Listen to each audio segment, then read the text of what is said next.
Hello,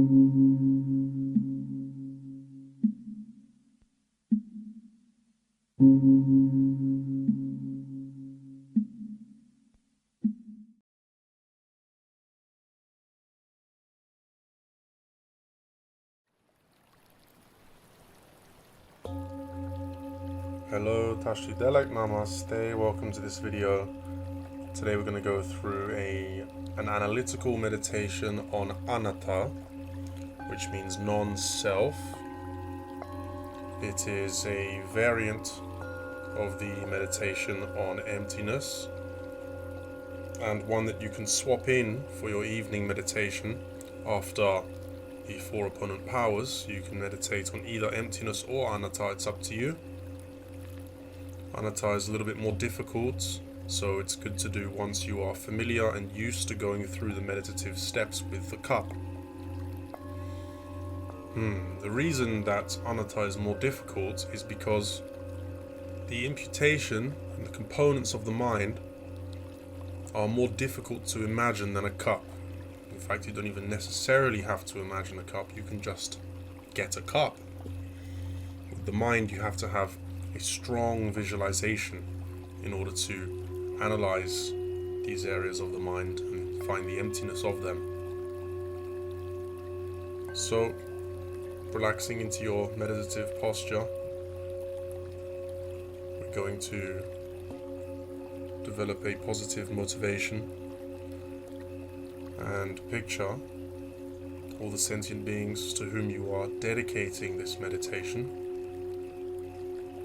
You are meditating in order to become enlightened so that you can help those sentient beings to also become enlightened and escape samsara. Take a moment to picture their context, their greater context in the cycle of samsara, and all the suffering or lack of fulfillment, the dukkha that they are struggling with on a daily basis.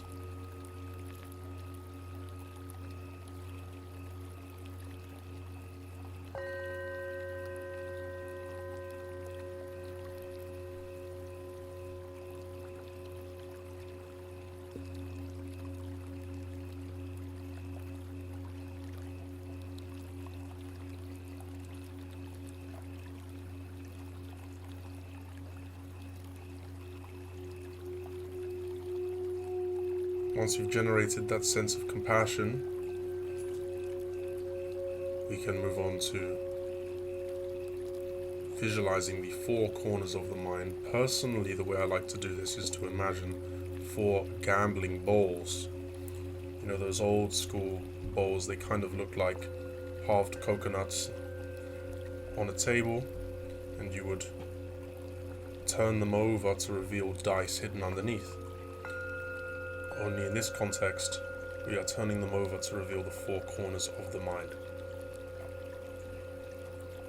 So firstly, we will upturn or turn over the upturned bowl that reveals the sankhara, a formation or conjuring mind which creates the thoughts and emotions. So under this bowl you can enter into a void and then picture that there is a river and you are sitting relaxed on the river bank. Every time a thought or emotion follows that thought, arises in your mind, you can just place it on the river and imagine this emotion floating downstream. And again, you are observing from the riverbank where you're sat. The reason this is powerful is it prevents you from following and chasing the emotion and encourages it to drift away and dissipate by itself.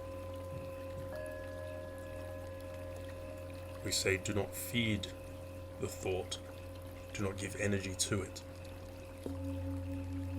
So as you do this, gain a strong image first of all, and then ask yourself, does my sense of self exist in this conjuring mind?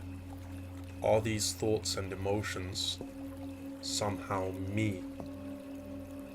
You can even consider that the entire situation in your imagination of the riverbank, and the person sat on the riverbank, and the water, the trees, the sky, and so forth, these are also thoughts. You can picture, am I these thoughts? So generate the image, observe the thoughts floating down the river, and then seek the sense of self. I'll give you a minute to do that.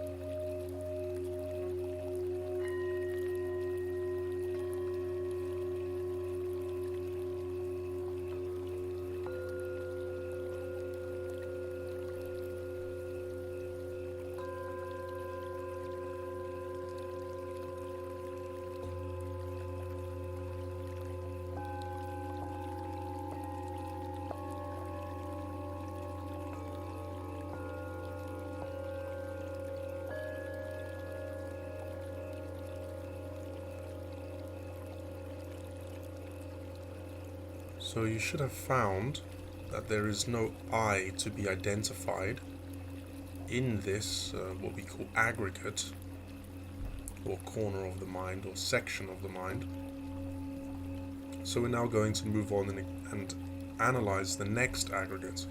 So we can close the bowl, we can place the bowl back down and cover the forming mind, the conjuring mind, and lift the next bowl, which is vijnana, which translates roughly to awareness. You will often see the word consciousness used, but I tend to avoid the word consciousness because science has made it such that consciousness can be defined in many different ways, whereas awareness is still a bit more of a simple topic or concept. It is simply that which is aware of something. And you can picture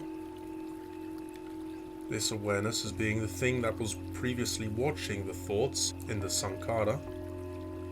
The way I like to visualize the vijnana area of the mind is picturing myself stood in a void, a black, dark void, and above me is a hologram of an eye, or a set of eyes, and this eye looks down upon me and never blinks. It's completely fixated on my position and my every move, and never takes a moment to turn anywhere else. You don't have to sit with this exact visualization, but you could use it if you like to help yourself notice the awareness that is always there. If there is a thought that rises, it is the awareness of the thought that allows it to exist, as to arise. When there are no thoughts, the awareness sits with your other senses and other aspects of your imagination, your emotions. So take a moment, take a few minutes to familiarize with this awareness and ask yourself, is this simple, unceasing awareness me, or is this sense of me still something else, something greater than this awareness?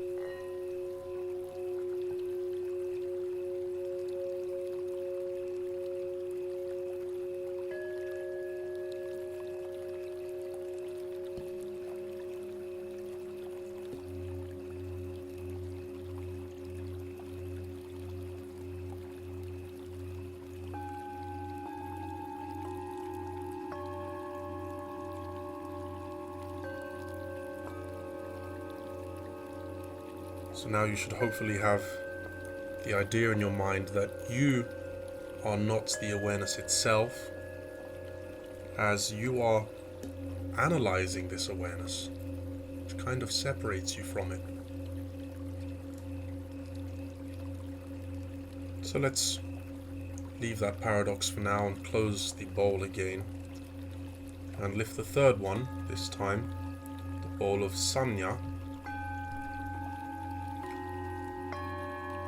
which I am translating to discrimination. You could also use the word discernment, but it is the mind that splits this from that. It's one thing to be aware, but then another thing to be aware of individual stuff. To be able to separate the sankhara, the vijnana, and even the samya itself requires this ability to split apart, to discriminate. A good way to get in touch with the samya is to imagine a room that you are extremely familiar with. Could even be the room you're in now, could be your bedroom. Just imagine the table, the carpet, the books, some kind of screen or monitor, the light, the walls, the lines, the kind of divisions between all of these things, and even the division between yourself and that. This dividing we refer to as sanya, or the discriminatory mind. So take a while to ask yourself, is this aggregate, is this section of the mind somehow me?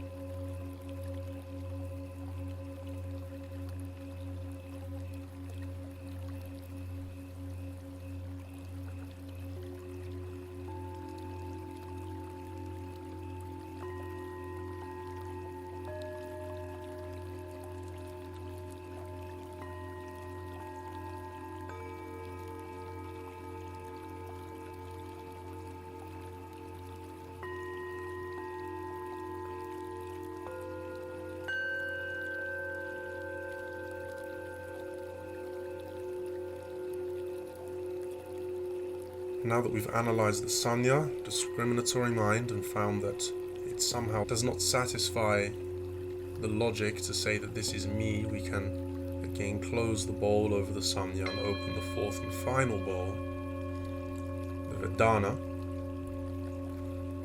And the vedana is the mind of, let's say, contentment, sometimes translated as slightly confusing terms such as feeling. But this is not emotion as such. This is just a kind of positivity or negativity or neutrality that is always there. Regardless of what kind of emotion comes, the overall kind of underlying feeling is either one of, a source of comfort or contentment, or discontentment, an extreme kind of uneasy frustration or blissfulness, or most of the time just sort of neutral.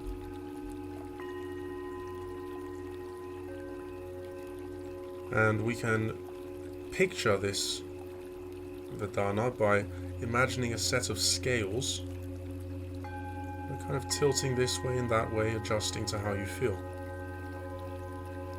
Take a few minutes again to ask yourself, is this set of scales me?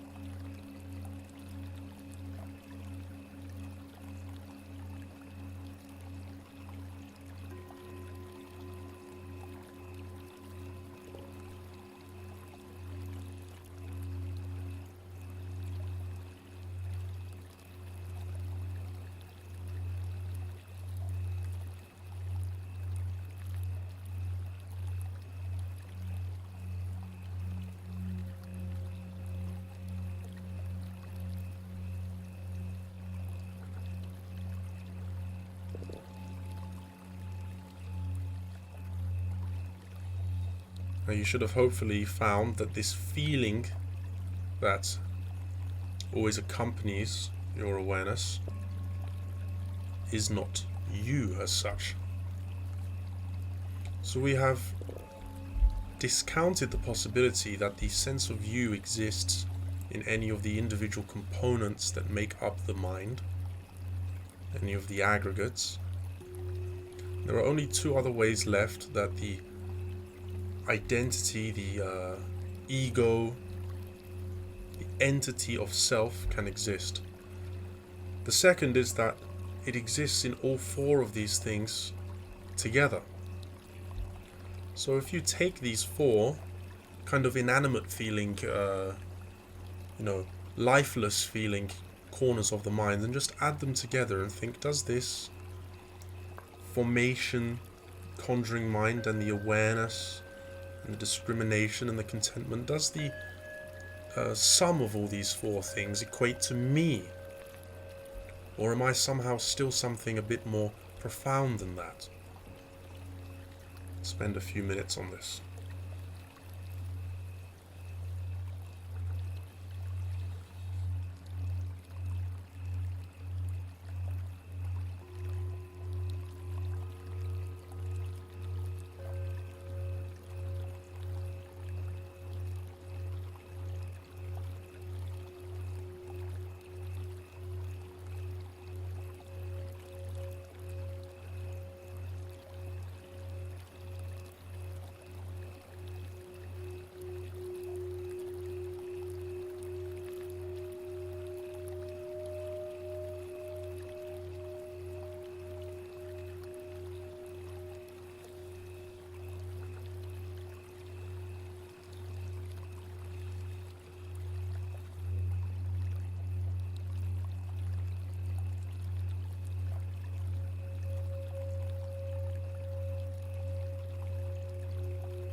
Now hopefully you should have found that just like, again, as 4 glasses of water do not add up to make a glass of milk, you should have found that these 4 lifeless areas of the mind do not add up to create a sentient being that is you. So now you can check, well, the only other way that I could possibly exist in the objective sense is that my sense of self would be there without any of these aggregates. So get a clear image in your mind of these 4 aggregates there, and then remove them as if swiping a cloth or a sheet from under a table of glasses of wine. See what happens when you remove it. You can also try removing the aggregates slowly, one at a time, seeing what you're left with, but are you still there when all of these aggregates are taken out? I'll give you a few minutes again to check this.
So now you can think to yourself, well, if I don't exist independently in any of the individual aggregates, nor in the collection of these aggregates, nor do I exist without them, then where am I?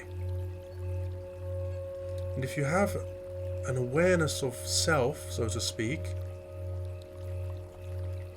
then a certain paradox arises where logically you know you shouldn't be there, and yet here you are as an entity of some kind.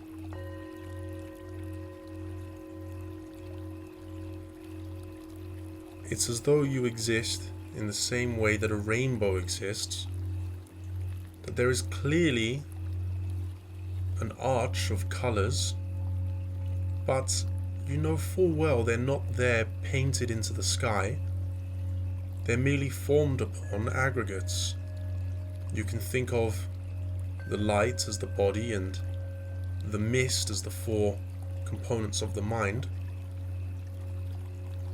Somehow, these aggregates individually, the droplets of mist and the rays of light, are not a rainbow, but from a certain perspective, the rainbow is surely there. There's a paradox happening. And you exist in the same way. You do not exist in either of the four components of the mind, nor in their collection, nor without them. And yet, their existence is, in a way, your existence. It's as though you're adding 1 and 1 together and making 7. The extra 5 comes from nowhere and is based upon, in a way, what seems to be nothingness, and yet you are that extra 5. You are not the 1 or the 1. You're not the collection of those 1s, and when you remove the 1s, the 7 also disappears. Yet when the 1s come together, that extra 5 is there, and that is you. Take a few minutes just to sit with this. Try to grasp the nature that your ungraspable self exists as.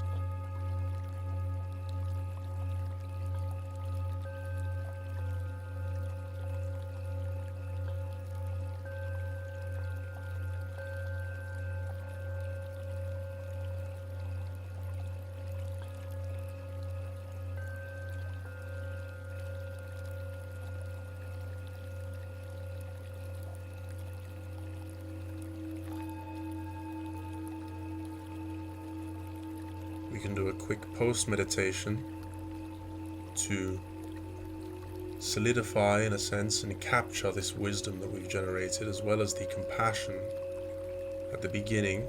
That was the basis upon which we did this meditation.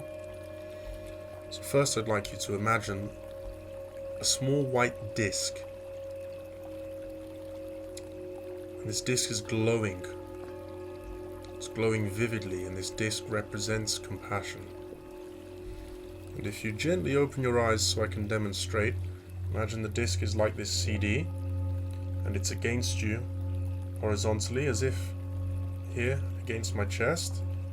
We're going to lower this disc, close your eyes, and have it against your stomach. It's glowing there, and you're holding it there. It's emanating this light of pure compassion, love and kindness. This disc is the manifestation, the emanation of compassion itself. And now, keeping that disc there in your mind, against your stomach, you can imagine a white vajra. If you don't know what a vajra is, I'll put an image on screen now. Take a brief look.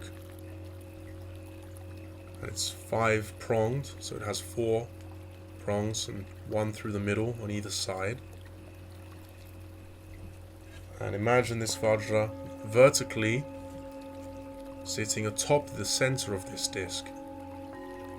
The vajra, being this weapon of bravery, represents the stern, determined commitment and resolve of your wisdom, be it through knowledge or wisdom in terms of your development towards the ascertainment or the awakening to see the emptiness of all things. It is the power of your effort to discover emptiness. That's what the Vajra represents. We can hold it here, floating, just gently touching the center of this disc, this circular disc of compassion, both glowing strongly white, emanating a pure, perfect and brilliant white light. The disc gently just touching your stomach. And we are generating the feeling here that we shall never let go of these things. We shall cherish them greatly as the two powers that enable us to access the three jewels. The Buddha, the Dharma, the Sangha, and keep our practice alive, no matter what, through this life and the next and all lives to follow, until we too are enlightened Buddhas that can help enlighten everyone else, bring them out of samsara. Take a moment just to visualize this Vajra and this disc glowing powerfully.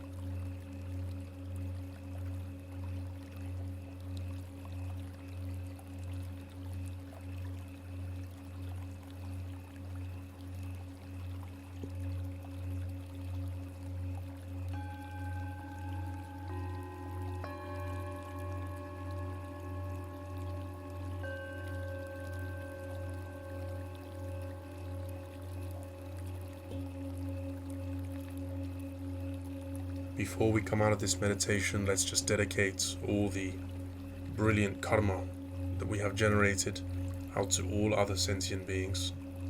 And give this karma all away, not holding it for oneself, not encouraging or inspiring any self-cherishing here, but staying true to our mission that we are meditating for the well-being and liberation of all sentient beings in samsara.